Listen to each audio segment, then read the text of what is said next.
PTA0001001001001. This is an episode, Tom, about you and Cam.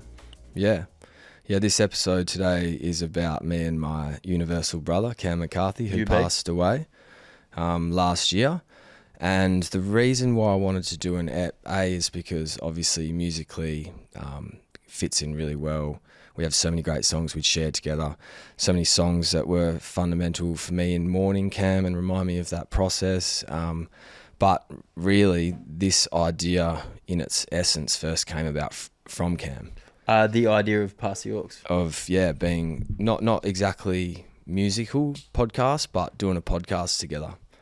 And he was always so energetic, such a great conversationalist, and he was so keen to find something that he wanted to do.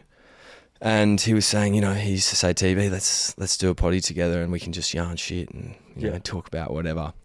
And I admit, I knew at the time that couldn't be a reality. Yeah.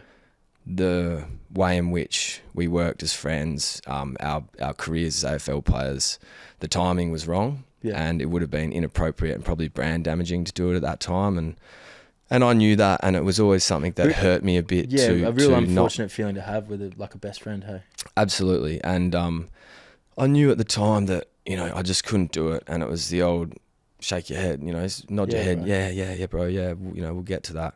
Knowing that it is something that I want to do and explore, and it was something that I loved, and I could think of nothing better than to do that and to share our stories. But the stories wouldn't have been appropriate for that stage of life we're in. And, probably a lot of the way we presented, or in particular Cam presented at the time, I knew it wasn't the correct thing to do to anyone, if you know what I mean. It's not actually the right thing. It's not how you want to be perceived. And also maybe enabling a friend as well. Absolutely. Yeah. It was just, it would have been silly. And so it never come to fruition, but I feel like it's a really appropriate time now that, we've shared the Aux lots of times and getting more comfortable on the show, and I want to take you on a bit of a journey and bring back to life some stories about my best friend, a man who's so important in so many people's lives, who's now no longer with us. And I feel like it can just be such a magical thing, music, and I want to share some of those moments that Cam and I shared together, as well as some of the moments he wasn't here for and what it meant for me.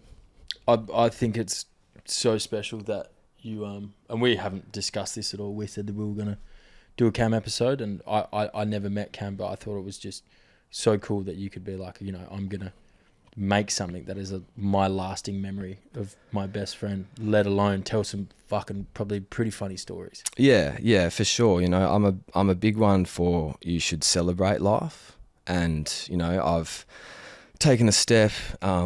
I've taken a swing and I'm doing something new that I'm not particularly good at, and I don't know what I'm doing, and we're just having so much fun and I'm loving it. But I've got a platform to communicate to an audience, and one of the more important things that I want to communicate is my friendship with Cam, and it means so much to me. So I almost see it as my responsibility to share these stories with you, to share this music with you, and celebrate our life, not mourn and not feel sad, because if you're ever in the presence of Cam or lots of really amazing people, they give you that sense that it's about the time, the moment, the company, and not some journey, not some destination, I should say. It is all about the journey, and he was that way. And so I feel like there's no better time to sort of indulge in that and, like you say, create a bit of a lasting memory or a bit of a storyboard about A, all my guests, but B, my experience to Cam, and that's really important to me. Yeah, man. I think before we get stuck into some stories, let's just quickly throw to 2 tracks that you would like to show Cam now. All right.